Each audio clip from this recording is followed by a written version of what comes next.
క్రీస్తు ప్రభువు యొక్క పుట్టుకనే వాళ్ళు నిందిస్తున్నారు అన్యులు. దానికి కారణం మన సహోదరులు కాదా? ఇప్పుడు వాళ్ళు వచ్చేసి రోషంతో ప్రసంగాలు చెప్తున్నారు, ఇదిగో మీరు యేసుప్రభు పుట్టుకని అంటున్నారు. దానికి కారణం మీరు కాదా? అనవసరంగా వాళ్ళ దేవుళ్ళ గురించి నిందించేది మీరు కాదా? వాళ్ళ దేవతల గురించి నిందించే వాళ్ళు మీరు కాదా? మీరు కాదా హైందవులను రెచ్చగొట్టేది? అదుపు లేకుండా ఏదన్నా మాట్లాడొచ్చా? తప్పు కదా. నీ దేవుడి గురించి బోధించుకో, నీ దేవుడు నిజ దేవుడని మాట్లాడుకో.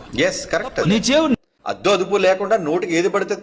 ఈ దొంగలందరూ కూడా మేము ఏదో వాళ్ళని నిందించేయడం వల్ల వాళ్ళు నువ్వు మా గ్రంథాన్ని అన్నావు కాబట్టి నేను కూడా మీ గ్రంథాన్ని అనేసాను. అయిపోయిందా? తిరిపోయింది అక్కడికి. నువ్వు వాళ్ళ గ్రంథాన్ని నిందించడం వల్ల నీ గ్రంథం గొప్పదైపోదు. నీ గ్రంథం గొప్పతనం చెప్పటం వలన వాళ్ళు తెలుసుకుంటారు వాళ్ళ గ్రంథం సరైనదో కాదో. వాళ్ళలో ఉన్న వ్యవస్థలు, కుల వ్యవస్థలో, దేవదాసి వ్యవస్థలో, రకరకాల వ్యవస్థలో ఏంటో ఏది నిజమో అబద్ధం అనేది. ఏమండి, ప్రేమతో నువ్వు నీ బైబిల్లో ఉన్న ఉదాసీనతను చెప్పాలి, యేసుప్రభు ప్రకటించిన ప్రేమను చెప్పాలి. ఇవన్నీ మానేసి ఇతర దేవుళ్ళ గురించి చెబితే నీకు శత్రువుగా మారరు.